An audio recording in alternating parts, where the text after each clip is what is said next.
One of the modern amenities that we Americans take for granted is our highway system.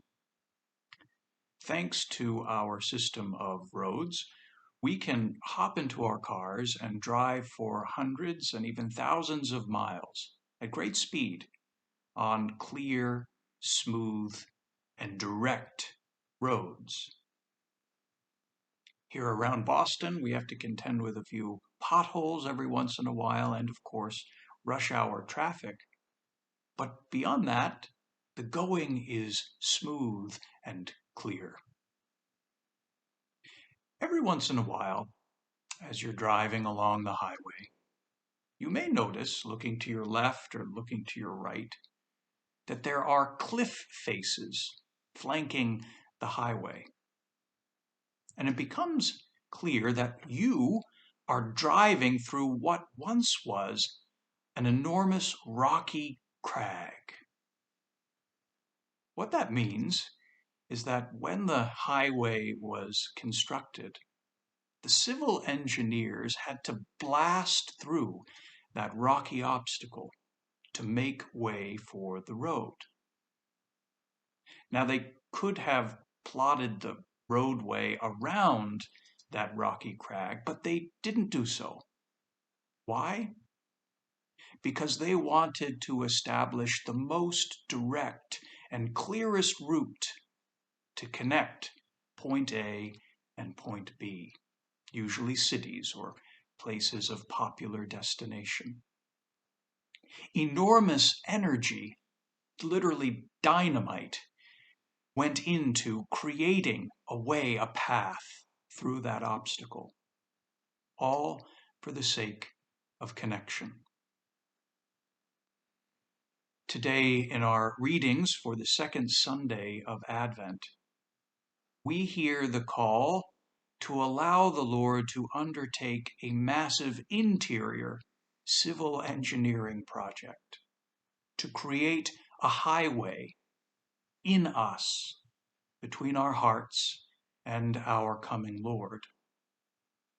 And like the massive upheaval and energy that it takes to build our worldly roads, so too a lot of work, divine work, has to go into creating this highway in us.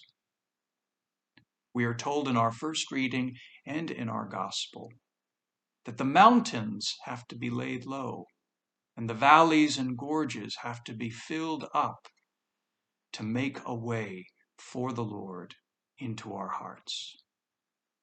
Those mountains are the sources of our pride, our inflated self-esteem, and they have to be brought low. We have to be humbled.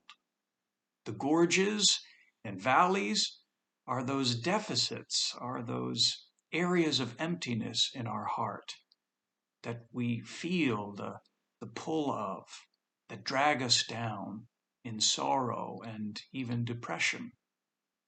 Those have to be filled up by the grace of God. All of this is for the sake of connection. Connection between our coming God and his people, us, whom he so desires to dwell in. Here at St. John's Seminary, we do the work of what is called formation.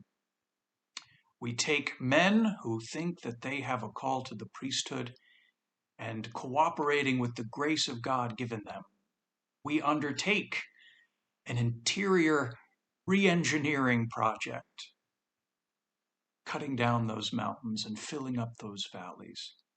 Yes, so that God can come into the hearts of our seminarians, but also to train them to be conduits, two-way highways, so that the grace of God, the love of God, can flow out from them, their humanity, given over to Jesus Christ.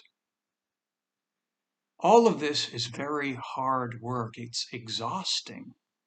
A lot of mountains have to be blasted down and it hurts. And those gorges and valleys have to be filled up, and it's a slow, difficult process. But God, who has begun this good work in you and in me, will bring it to completion, all for the sake of connection, all for the sake of paving a way for us to live in and through him. May we never shrink from the creative destruction and the divine engineering that goes into this roadway building. And may we rejoice in the smoothness and the speed with which our Lord desires to come to us, to dwell in us, and to connect with us, his people whom he loves.